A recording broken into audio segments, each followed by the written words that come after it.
আপনাদের কাছে আমরা দোয়া চাই। আপনাদের কাছে শুধু এটুকু বলবার, আপনাদের কাছে আমরা হয়তো যদি ইশতেহার বলতে চান, ইশতেহার আমরা পরে বলবো। আজকে থেকে আগামী এক সপ্তাহ প্রতিদিন ঢাকা আমাদের এই 8 আসনের যতগুলো ওয়ার্ড আছে, আমরা প্রত্যেকটা ওয়ার্ডে যাব, আমরা নোটবুক নিয়ে যাব, বিভিন্ন মসজিদে নামাজ পড়বো এবং প্রত্যেকের কাছে আমরা সে কি জানতে চাই আমরা কথা শুনবো, নোট করব, এরপরে আমরা ইশতেহার তৈরি করব। আমরা একটা ইশতেহার তৈরি করে কারো উপরে আরোপিত করে দিতে চাই না। আমরা মানুষের কথা শুনে শুনে আজকে আমরা শাহবাগ দাঁড়ালাম, এরপরে প্রত্যেকটা জায়গায় আমরা যাব, তারপরে আপনাদেরকে আমরা ইশতেহার জানাবো। আপাতত বলে দিচ্ছি, আপনাদের সন্তান, আপনাদের ভাই শরীফ ওসমান হাদিকে যদি আপনারা ইনশাআল্লাহ মনোনীত করে জাতীয় সংসদে পাঠান, আমি ওয়াদা করছি 1 টাকাও জনগণের 1 পয়সাও হারাম খাবো না, 1 টাকাও চাঁদাবাজি করব না এবং আমাদের কাউকে 1 পয়সাও চাঁদাবাজি করতে দিব না। সুতরাং আমাদের ইনসাফ, আমরা ইনসাফের বাংলাদেশ চাই।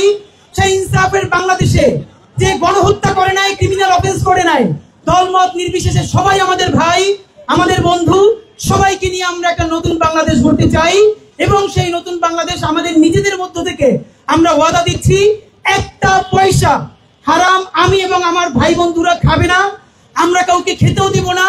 আপনাদের শুধু একটা কাজ, আমাদের বিরুদ্ধে প্রশ্ন জারি রাখবেন। আপনারা আমাদেরকে প্রশ্ন করতে থাকবেন আর আমরা উত্তর দিতে থাকবো। যখন মনে করবো এই প্রশ্নের সঠিক উত্তর আমাদের কাছে নাই, তখন আপনারা আমরা যেন পদত্যাগ করতে বাধ্য হই, আপনারা সেই পেশা তৈরি করবেন। একই সাথে বলতে চাই, আমরা যদি ভালো কাজ করি, আমরা যদি ইনসাফের বাংলাদেশ বিনির্মাণে একটু এগিয়ে যেতে পারি, সেটুকুনো আপনারা আমাদের সাথে থাকবেন বলে আমরা দৃঢ়ভাবে প্রত্যাশা করি। বন্ধুরা, আমি আজকে যেটা করতে চাই, আপনারা জানেন এই জুলাই যুদ্ধে একজন অগ্রগণ্য সৈনিক, আমাদের চিত্র অভিনেতা এবং মডেল আসাদ ভাই, তিনি কি পরিমাণ রোল প্লে করেছিলেন হাসিনার বিরুদ্ধে রাজপথে। তার বন্ধুরা তাকে বলছিল এত কথা বলো না, তিনি বলছিলেন যে বাচ্চারা মারা যাচ্ছে, আমি বারান্দায় বসে দেখছি, এখনো কি আমি কথা বলবো না। এবং আসাদ ভাই, আমি লাকিলি যে তার পুরো পরিবার ঢাকা 8-এর ভোটার, সুতরাং আপাকে নিয়ে চলে এসছেন। আমি এই জুলাই যোদ্ধার সম্মানে আমাদের প্রথম লিফলেটটা আমি আসাদ ভাইয়ের হাতে তুলে দিতে চাই। আমি আসাদ ভাইকে অনুরোধ করছি।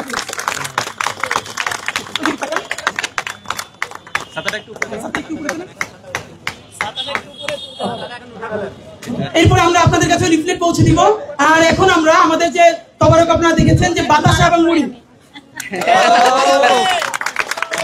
আচ্ছা কিছু মানুষ মানে আসাদ ভাইয়ের বোন আপা এবং দুলা ভাই থেকে শুরু করে কিছু মানুষ যে অকারণেই আমাদেরকে এত পরিমাণ সাপোর্ট করে, ভালোবাসে, এটা আসলে আমাদের ঋণ।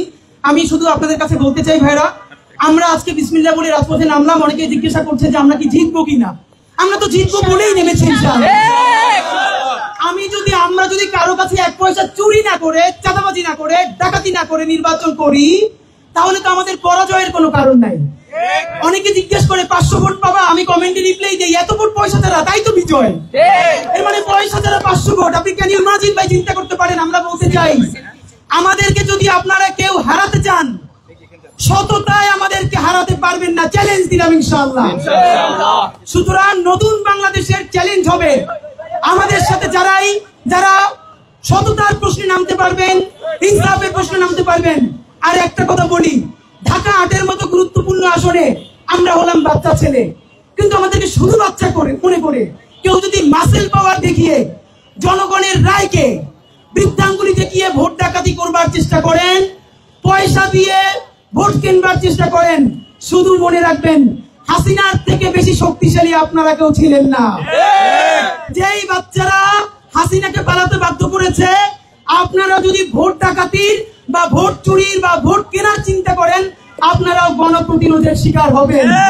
সুতরাং একই সাথে বাংলাদেশপন্থী সকল রাজনৈতিক দলকে অনুরোধ করছি, আপনারাও আমাদের সাথে আসেন, ইনসাফের বাংলাদেশ বিনির্মাণে চলেন। আমাদের ইশতেহার হোক, চাঁদাবাজি করবো না, চাঁদাবাজি করতে দিব না, 1 পয়সা হারাম খাবো না, 1 পয়সা আমার বন্ধুদেরকে হারাম খেতে দিব না এবং এমপির এখতিয়ারের বাইরে আর কোনো কাজে হস্তক্ষেপ করবো না। বাংলাদেশ জিন্দাবাদ, ইনকিলাব জিন্দাবাদ।